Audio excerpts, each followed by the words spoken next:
इस कहानी के लेखक है ज्ञान तिवारी। आधी रात का समय, तूफान जोरों पर था। एक गुफा के अंदरूनी हिस्से में हवन कुंड की जलती आग के सामने एक अघोरी तांत्रिक बैठा है। आग की रोशनी उसके चेहरे पर फैले डर को उजागर कर रही थी। माथे पे शिकन है, पसीने की धार पानी की तरह चेहरे से बह रही है। उसने नजरें नीचे करके अपने दाहिने हाथ को देखा। कलाई वाला हिस्सा फटा हुआ था और मांस अंदर ही जमा हुआ था। तांत्रिक अपने हाथ को आग के पास लाता है, जिससे मांस काला पड़ना शुरू हो जाता है। वह आंखें बंद करके दर्द को बर्दाश्त करना शुरू कर देता है कि तभी बाहर उठा तूफान अपना रास्ता अंदर की ओर बना लेता है और आग की लपटें उसके हाथ को घेर लेती है और वह सहसा ही दर्द में तड़प कर चिल्लाने लगता है। अपनी दर्द भरी चिल्लाहट के बीच कभी कभी उसे ऐसा लगने लगता मानो हवा कोई अजीब सा रूप लेकर उसके इर्द गिर्द चक्कर काट रही हो। फिर उसे एहसास होता कि ये सिर्फ उसका एक भ्रम है। अपना जला हुआ हाथ देख वह अघोरी तांत्रिक की बीती घटना को याद करता है। तांत्रिक एक घर के अंदर बीचों बीच खड़ा हुआ है। उसका एक हाथ भयानक साए की पकड़ में है। उसने उसके हाथ पर नुकीले पंजों से वार किया और उसकी कलाई फाड़ दी। खून फर्श पर फैल रहा है। तांत्रिक दर्द बर्दाश्त करते हुए अपनी आंखें खोलते हुए बोलता है, हे मेरे महाकाल बाबा, ये कैसी बुरी शक्ति थी। अब तुझे ही किसी ऐसे को भेजना होगा जो उसे उसकी दुनिया में वापस पहुंचा सके। इतना कहकर वह अघोरी तांत्रिक अपने बाएं हाथ से पास में रखे फरसे को उठाता हुआ महाकाल को याद करता है और एक ही बार में बहुत ही तेजी से उससे अपना दाहिना हाथ काट देता है।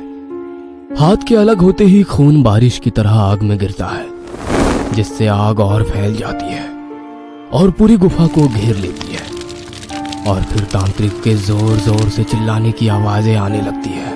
मंदिर के दूसरे हिस्से में एक छोटे से गुरुकुल के भीतर एक संत महात्मन कुछ बच्चों को शिक्षा दे रहे हैं। बुरा जो देखन मैं चला, बुरा न मिलिया कोई, जो दिल खोजा अपना, तो मुझसे बुरा न कोई। अर्थात गुरुजी ने बड़े ही प्यार से बच्चों को उसका मतलब समझाया। अर्थ है कि जब मैं इस संसार में बुरा खोजने चला तो मुझे कोई बुरा ना मिला, पर जब मैंने अपने मन में झांक कर देखा तो पाया कि मुझसे बुरा कोई नहीं है। पहले हमें स्वयं अपने अंदर देखना चाहिए कि हम में क्या कमी है। पहले खुद के दोष जाने, अपने आप में सुधार करें, फिर दूसरों के दोषों का सुधार करें। गुरुजी आगे बोल ही रहे थे कि तभी उनके कानों में एक छोटी बच्ची की आवाज पड़ी। अंजिक भैया। उस बच्ची की आवाज में इतनी घबराहट थी कि स्वयं गुरुजी भाप गए कि कहीं कोई अनहोनी हुई है। पर किसी भी अनहोनी की आशंका ना लगाते हुए उन्होंने हनुमान जी की प्रतिमा को देखा और मन में प्रार्थना की, हे ईश्वर, सब ठीक हो। गुरुजी बाहर मंदिर के प्रांगण में आए तो देखा कि एक छोटी बच्ची बार बार अचिक्य का नाम बुला रही है। वह तपती धूप में नंगे पैर अपने पांव तेज धूप से बचाते बचाते अंचिक्य के पास पहुंची, जो उस समय एक गाय के बछड़े को रोटी का निवाला खिला रहा था। भैया, वो अनुराधा दीदी, उन्हें कुछ हो गया है, आप जल्दी चलो ना अंचिक भैया। अंचिक ये सब सुन थोड़ा घबरा गया और वो तुरंत उस छोटी बच्ची के साथ चल दिया। गुरुजी ने अंचिक्य को मंदिर से बाहर जाते देखा। उनका चेहरा अभी भी ना जाने क्यों किसी बड़ी अनहोनी की आशंका को लेकर परेशान था। अंचिक्य उस बच्ची के साथ जब अनुराधा के घर पहुंचा तो दरवाजे से अंदर उसने निठाल पड़ी अनुराधा को पाया। उसे ऐसे हालत में देखते ही अंचिक्य परेशान तो हुआ ही, पर साथ में उसे अजीब भी लगा। अनुराधा का शरीर ऊपर से नीचे तक काला पड़ा हुआ था, जैसे मानो पूरे शरीर में जहर फैला हुआ हो। अंचिक्य अनुराधा के पास आया और उसके नजदीक बैठकर उसके सर पर अपना हाथ रखा और उसे गौर से देखने लगा। ये सब कैसे हो गया अनुराधा? अंचिक्य के सवाल ने अनुराधा की आंखों में आंसू ला दिए। वह बिस्तर से उठने लगी ताकत लगाकर, तो अंचिक्य ने उसे सहारा दिया और उसकी पीठ के सहारे से उसे उठाने लगा। तो अंचिक्य का हाथ किसी घाव पर लगा। अंचिक्य ने पीछे देखा तो अनुराधा की पीठ पर एक गहरा घाव बना हुआ था। उसका घाव गला लग रहा था। अंचिक्य ये सब देख हैरान रह गया और अनुराधा से पूछने लगा, क्या हुआ अनुराधा, ये घाव कैसे आया तुम्हारी पीठ पर? अनुराधा अंचिक्य का सवाल सुनकर रोने लगी। उसकी आंखों में दर्द की एक तस्वीर थी जो अंचिक्य को एक अजीब सा अनुभव करा रही थी। यह सब देख अंचिक्य उसके पास आकर बिस्तर पर बैठा और अनुराधा को थाम लिया और बच्ची की तरफ देखकर बोला, गुड़िया तू जाके थोड़ी सी नीम की पत्तियां और एक पट्टी ले आ। अंचिक्य ने नीम की पत्तियां पीसी और उनका रस बनाकर अनुराधा की पीठ पर लगाया और उसके ऊपर से पट्टी को कसकर रखकर अनुराधा को वापस लिटा दिया। हम लोगों से बहुत बड़ी गलती हो गई। हम लोगों से बहुत बड़ी गलती हो गई। वो हमारी वजह से आ गई। मुझे वहां नहीं जाना चाहिए था। इतना बोलते बोलते अनुराधा एक गहरी बेहोशी में चली गई। जो कुछ भी अनुराधा के साथ हुआ था वो शायद अनुराधा भूल नहीं पा रही थी। वो उस पर इतना हावी हो चला था कि उसका हादसा उसे एक गहरे सपने में खींच ले गया। अचानक से अनुराधा की सांसें एक साथ भारी और तेज हो गई। उसे ऐसा लग रहा था जैसे कोई उसे जबरदस्ती कैद कर रहा हो। उसने अपनी आंखें खोली तो अपने आप को अपने ही कमरे में अकेला पाया। उसके शरीर पर एक काला नाग अपने आप को लपेट रहा है। अनुराधा लाख कोशिशों के बाद भी चिल्ला नहीं पा रही है। देखते ही देखते उस काले नाग ने अपना फन फैला दिया और अनुराधा को डस लिया। उसके नुकीले दांत अनुराधा का डर बनकर चीखे और चिल्लाते हुए उठी। उसने अंचिक्य को अपने पास पाया तो उसे एहसास हुआ कि वो सपना देख रही थी। अंचिक्य, वो कल रात। उसने डर में अंचिक्य को बीती रात के हादसे की पूरी कहानी बताई। Surprise surprise surprise. मीनाक्षी बहुत खुश है। वहां बैठी बाकी दो लड़कियां भी मीनाक्षी की खुशी में शामिल हो जाती हैं, सिवाय अनुराधा के। उसकी नजरें मीनाक्षी के हाथ में उस बोर्ड गेम पर है जिस पर ओइजा बोर्ड लिखा हुआ है। ये क्या है मीनाक्षी? आत्मा को बुलाने वाला खेल। थोड़ी देर बाद कमरे में अंधेरा हो जाता है।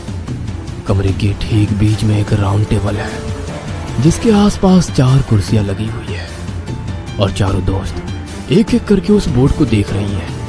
बोर्ड के चारों तरफ मोमबत्तियां जल रही है। अब हम चारों लोग एक दूसरे का हाथ पकड़ेंगे और एक साथ एक आवाज में बोलेंगे बिना रुके।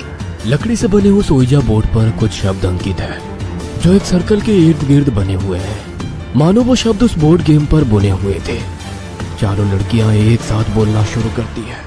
कोई अच्छी या बुरी आत्मा हो, यहाँ पर हमारे आसपास हो, हमें अपने होने का संकेत दे। उन्होंने काफी बार दोहराया पर कोई असर ना होने पर गेम को बंद कर दिया कि तभी एक दोस्त ने कहा, शिट यार, सारा मजा किरकिरा हो गया। थोड़ी देर बाद सब लोग अपने अपने घर जाने लगे तो मीनाक्षी ने अनुराधा को रोककर कहा, सुन ना अनु, आज रात मेरे साथ ही रुक जा। तू रहेगी तो थोड़ी हिम्मत बनी रहेगी। क्यों, अब क्या हुआ? कहीं सच में कोई ना आ जाए, इसीलिए तू मुझे रोक रही है ना? मीनाक्षी बहुत धीमे स्वर में हामी भरती है। नीचे कमरे में अभी भी सेंटर टेबल पर वो बोर्ड गेम रखा है। अचानक से कमरे में हल्की हवा का बहाव शुरू हो जाता है। ओजा बोर्ड के पास लगी मोमबत्तियां हवा के बहाव से बुझने लगती है और जैसे ही हवा का बहाव बंद होता है मोमबत्तियां वापस जल जाती है। फिर अचानक हवा के बहाव से वो बुझ जाती है और बंद होने पर जल जाती है। ऐसा काफी देर तक चलता रहा कि तभी कमरे के अंदर बह रहा हवा का बहाव एक भयानक साया का रूप ले लेता है और कमरे में चारों तरफ मंडराने लग जाता है। उसकी सनसनाहट काफी तेज थी।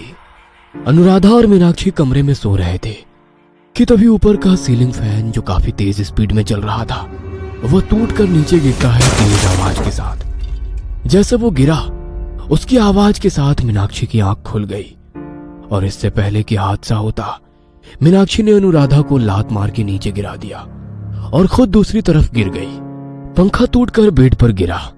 उसके ब्लेड्स अभी भी स्पीड में घूम रहे थे। अनुराधा और मीनाक्षी हैरत के साथ उठे और अपनी आंखों पर विश्वास ना कर पाए। ये क्या हुआ मीनाक्षी? मुझे नहीं पता अनु, वो तो मेरी आंख ठीक टाइम पर खुल गई, नहीं तो गए होते आज।